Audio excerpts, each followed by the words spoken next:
February 3rd, 1911, 0320 hours, Rogers Pass, British Columbia. The rotary blade screamed into the drift at 47 miles per hour.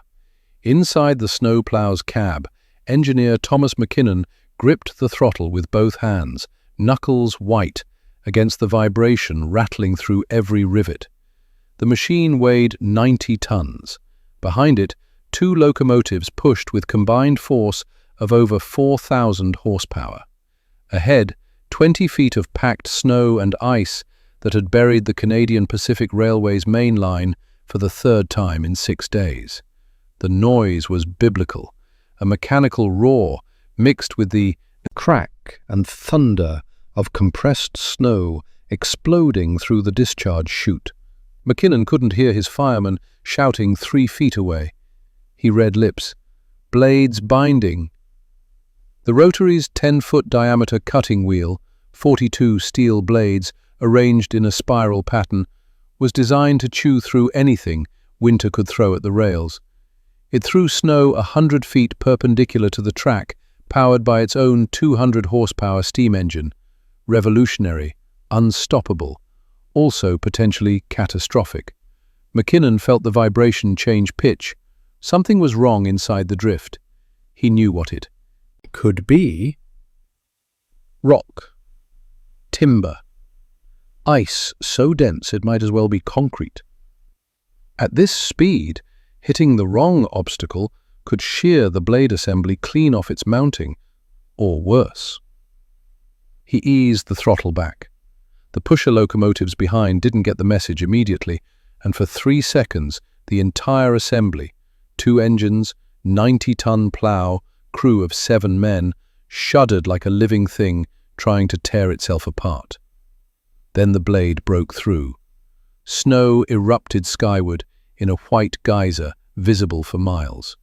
The rotary lurched forward, suddenly free. McKinnon let out a breath he didn't know he'd been holding.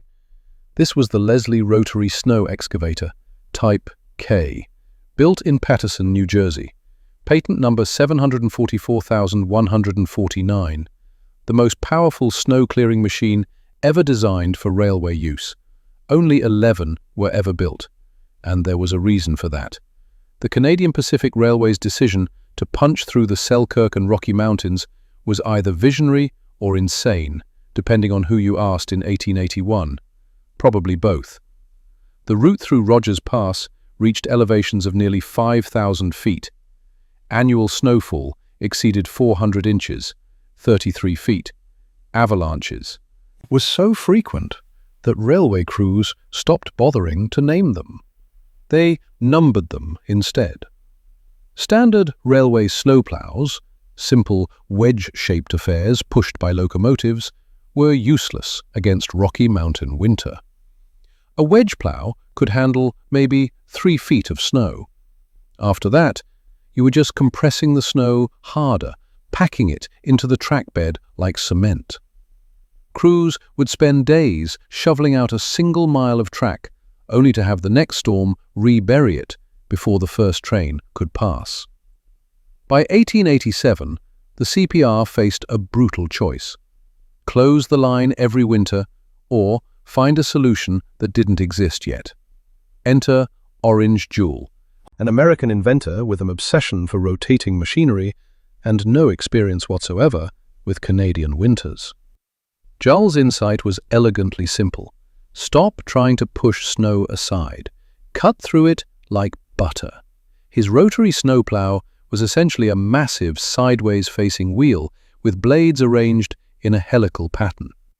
As the wheel spun, 60 to 70 revolutions per minute under full power, the blades would bite into the snow, shear it into chunks, and fling it through a discharge chute perpendicular to the track. The whole assembly was self-powered, carrying its own steam engine to drive the cutting wheel, while being pushed forward by locomotives behind. The first models were modest affairs, but by 1909, when the Leslie Brothers Company of Paterson, New Jersey, took over production, they devolved into something approaching industrial art. The Type K model represented the absolute pinnacle of the technology. The cutting wheel measured 10 feet in diameter, large enough to clear snow 20 feet high when the chute was angled upward. Each of the 42 blades was individually replaceable, designed to break away rather than jam if they hit an obstruction.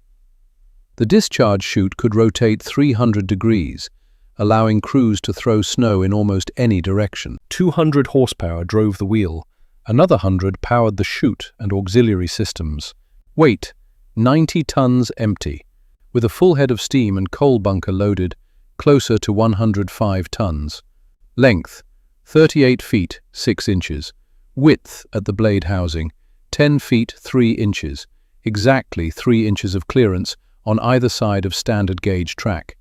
It could clear a path through snow at speeds up to 10 miles per hour, in theory, when conditions were ideal, which they almost never were. At full throttle, the rotary blade delivered approximately 40,000 foot-pounds of torque. This meant it could chew through compressed snow with the consistency of concrete. It could also chew through timber, rock, ice, frozen animals, abandoned equipment, or anything else buried in the snowpack that crews couldn't see. When the blade hit something substantial, physics became complicated very quickly. The wheel weighed 6,000 pounds and spun at 70 RPM. If a blade caught on, say, a boulder or a section of broken rail buried in the drift, the sudden deceleration created a shockwave that propagated through the entire machine. Rivets would shear. Steam lines could rupture.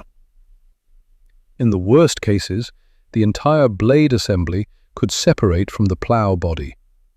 This happened to rotary number 7, near Field, British Columbia, in January 1913. The blade hit a rock outcropping hidden in the snow. The impact bent the central shaft, caused the wheel to wobble, which created harmonic vibration, which sheared 43 rivets in the mounting frame, which allowed the 6,000-pound wheel to separate from the plow body while still rotating. It rolled 70 feet down the mountainside, still spinning, spraying parts and steam. Miraculously, no one died. The machine was scrapped on site. But the real danger wasn't mechanical failure, it was operational. Operating a Type K required 3 men in the plow itself: engineer, fireman, and the wheelsman who controlled the discharge chute. Behind, in the pusher locomotives, another crew of 6 to 8 men. Communication between them was essentially impossible once the blade engaged snow. The noise was too extreme. Hand signals through the cab windows worked in clear conditions. In a blizzard, at night, with the rotary throwing enough snow to create its own weather system around the train, the plow engineer was operating blind. He controlled forward speed based on feel, the vibration coming through the deck plates, the sound of the blade if he could hear it, the pressure readings on the steam gauges. Push too hard, risk jamming or breaking the machine. Too slow, risk the pusher engines losing traction and the entire assembly sliding backwards down the grade. This last scenario killed 4 men near Glacier, British Columbia, in February 1910. The plow had engaged a drift on a 2% uphill grade. The engineer throttled back, correctly sensing resistance. But the pusher engines didn't get the message in time. They continued shoving forward, compressing the couplers between themselves and the plow. When the rotary suddenly broke through the drift, the stored energy in those compressed couplers released like a spring. The plow shot forward. The lead pusher engine lost traction on ice beneath the now cleared rails. It began sliding backward. The second pusher, still under power, shoved it from behind. The lead engine derailed, taking the plow and its crew with it. The investigating report used careful language. Communication protocols require revision. What it meant was, this machine is too powerful for the technology of coordination available to crews operating it. The Canadian Pacific Railway took delivery of 7 Type K rotaries between 1909 and 1912. The Canadian Northern Railway purchased 3. The Grand Trunk Pacific bought 1. Total production, 11 machines. Total cost per unit, approximately $48,000, equivalent to roughly $1.2 million today. By 1914, production ceased entirely. No more were ever built.